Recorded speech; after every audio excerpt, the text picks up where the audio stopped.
4.15 총선을 앞두고 이른바 비례 위성정당을 둘러싼 정치권의 갈등이 커지고 있습니다. 예, 막말과 몸싸움은 물론이고 비례대표 명단이 교체되는 소동까지 빚고 있습니다. 네, 이현아 기자와 함께 자세히 알아보겠습니다. 어서 이 기자, 오세요. 네. 한선교의 옥새파동 이런 얘기가 나올 정도로 갈등이 깊습니다. 미래통합당, 이게 모정당이죠. 그다음에 위성정당, 미래한국당. 두 당의 공천 상황부터 한번 알아보죠. 네, 일단 미래한국당이 일부 비례대표 후보 명단을 바꾸기로 했는데요. 미래한국당 최고위원회는 공천관리위원회에 비례대표 명단의 수정을 요구하기로 했습니다. 그동안 이제 명단 수정은 절대 안 된다며 완강한 입장을 보였던 미래한국당 공병호 공관위원장도 일부 명단의 교체를 받아들이기로 한 것으로 알려졌는데요. 대략 5명 정도가 교체 대상인 것으로 전해졌습니다. 일단 여러 의혹이 제기된 권혜영 전 자유한국당 전남도 당위원장과 우원재 유튜브 채널 운영자 등이 교체 대상으로 거론되고 있습니다. 하지만 다른 후보들을 둘러싼 논란도 작지 않은데요. 당장 비례대표 1번을 받은 조수진 전 동아일보 논설위원의 경우는요. 방송에 출연을 해서 문 대통령 지지자를 폄훼하는 표현을 사용해 물의를 일으키기도 했습니다. 또 비례 2번에 전진 배치된 신원식 전 육군 수도방위 사령관은 정광훈 목사가 주도하는 광화문 집회 연사로 적극적으로 활동한 이력으로 구설에 올랐던 인물입니다. 또 청년 후보자 경력도 문제가 되고 있는데요. 변호사 시험에 합격한 지 1년도 되지 않은 김정현 변호사가 비례 5번을 받았습니다. 논란이 커지자 급기야 통합당 내부에서는 이럴 바에는 아예 새로운 비례정당을 만들자 이런 말까지 나왔는데요.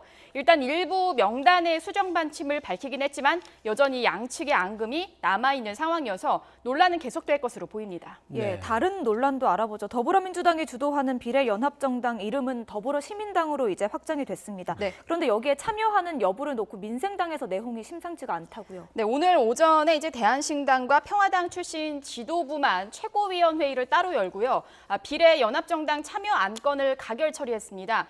그러자 이에 결사 반대해왔던 바른미래당계가 거세게 반발하고 나서면서 몸싸움까지 번졌는데요.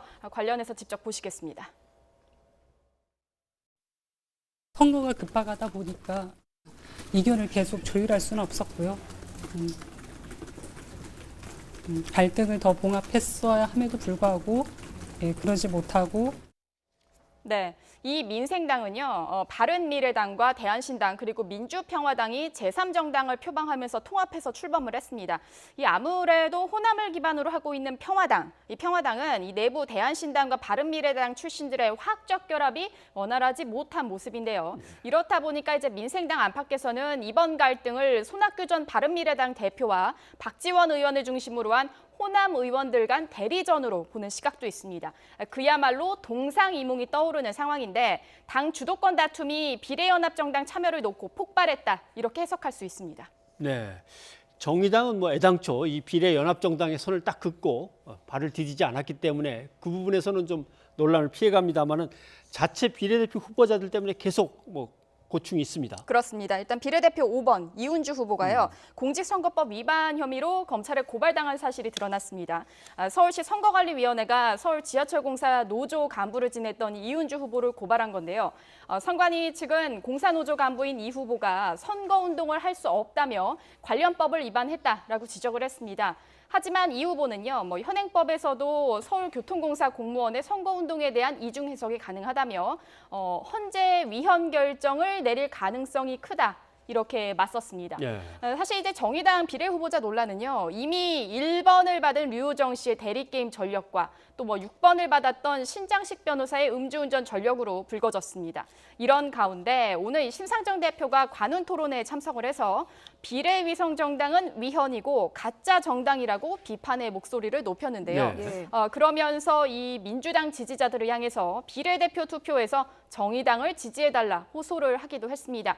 하지만 이 정의당 비례대표를 둘러싼 이딴 논란으로 여당 지지자들의 반응은 그리 호의적이지는 않아 보입니다. 예, 그렇군요. 그렇다면 열린민주당은 어떻습니까? 정봉주 전 의원과 손혜원 의원이 주도를 하고 있는데요. 민주당 측의 인사들이 속속 합류하고 있다고요. 네, 일단 최강욱 전 청와대 공직기강 비서관가요. 또 주진영 전 하나투자그룹 사장이 열린민주당에 합류한 것으로 확인이 됐습니다.